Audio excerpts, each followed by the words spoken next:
It's Delia, that's me. Hey Delia Boppers, what's up? Okay, so not to be a bitch, but this whole Facebook Zucking thing has got to stop. So if you don't know what I'm talking about, here's the Cliff Notes version. Basically, there's this thing on Facebook called the authentic name policy, which is often used to harass transgender people out of being able to have accounts. The policy itself claims to aim to be protective, and it offers avenues for trans people or victims of stalking to identify ourselves in order to prove that we are using our authentic name. But here's the problem. Usually what ends up happening is someone who is stalking or wanting to harass a transgender person, whether it be for anti-trans reasons or personal vendetta, has their account reported in an attempt to force them into using their dead name, or basically the name from before they came out, which is not their authentic name, which of course exposes them to all sorts of violence and threats and psychological warfare, in addition to the very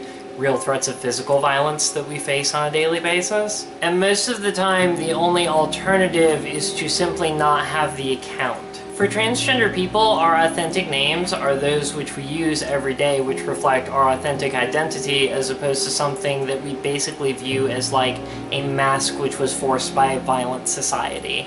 And in many cases, even for those of us who have already gone through all of the appropriate avenues to be able to have a legal name change, the fees on their own which are associated with that are just absolutely astronomical, especially considering that in most places it is still absolutely and perfectly legal to discriminate against trans people in employment and things like that, making this even more difficult.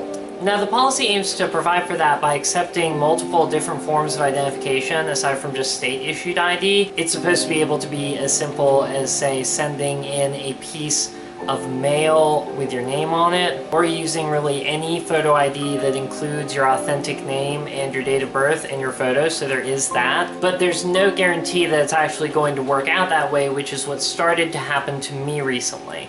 The past 11 months since last October, when I discovered that I had an online stalker potentially, have been one of the most trying periods of my life. And during that time, I've been exposed to this practice of zucking not once, but twice. The first time, I was forced to completely give up an account and lost track of 3,000 of my fans and friends and family, who have probably been really worried about me ever since. And the second time, even though I provided appropriate identification in the form of a piece of mail with my authentic name on it, I was just basically told that that wasn't acceptable. Luckily, at this point in time, I do have a photo ID with my authentic name on it and my photograph and my date of birth. But I had to send that in 3 times and then specifically call them out on the fact that they were telling me that it didn't match my account details, when the fact of the matter was that it was. And like I said, I'm not trying to be a bitch about this, but this happens to a lot of transgender people. The fact of the matter is that most of the time someone is reported for not using their authentic name, it is generally a transgender person.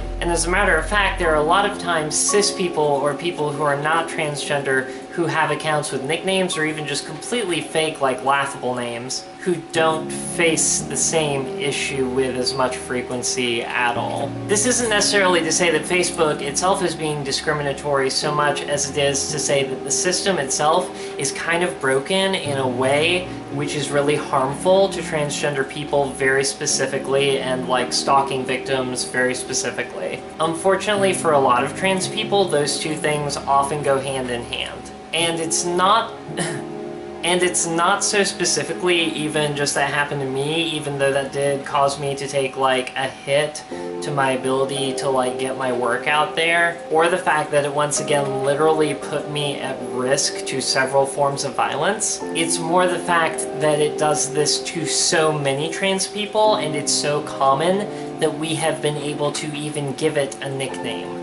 That's bad. When something is such an issue that you've given it a derisive nickname, that's bad. And not to mention that I obviously do not know Mark Zuckerberg as a person, and I obviously also doubt that he has much direct oversight in any of the actual cases. I would really hope that it would be possible for him to, at least as the CEO of the website, have some means of being able to get the system fixed, essentially. And the fact that it looks like this has not happened yet in any way is really depressing, because this is not actually a very new issue. It's just sort of new to me. And like, we have to stop and think about the fact that we are putting not only trans adults, but also trans youth at risk because of this, and it's just not okay, period. So I'm not trying to say that Facebook is necessarily like willfully being transphobic, but the fact that there is an issue here means that it needs to be resolved. And if you agree that there is a problem with this, then I guess I'm just asking that you share this with your friends and family so that we can all kind of spread the awareness on this issue together. Make your own videos with your own experiences if you've been affected by this or know or love someone who has. Just basically like do whatever it takes to help make sure that this is an issue that trans people will no longer have to face just for being born a little bit differently. And much more importantly, we also obviously deserve to be able to have just as much of a sense of safety and privacy as people who are not transgender are able to enjoy, which is kind of a privilege for us while they're doing these things online. Because like, trans people have gotten beaten and killed by stalkers in like scores of numbers over the past few years. It's disproportionate. Basically anything that encourages or enables violence towards us is realistically feeding into it, and it has to stop. As always, thank you so very much for watching, and until next time, be yourself.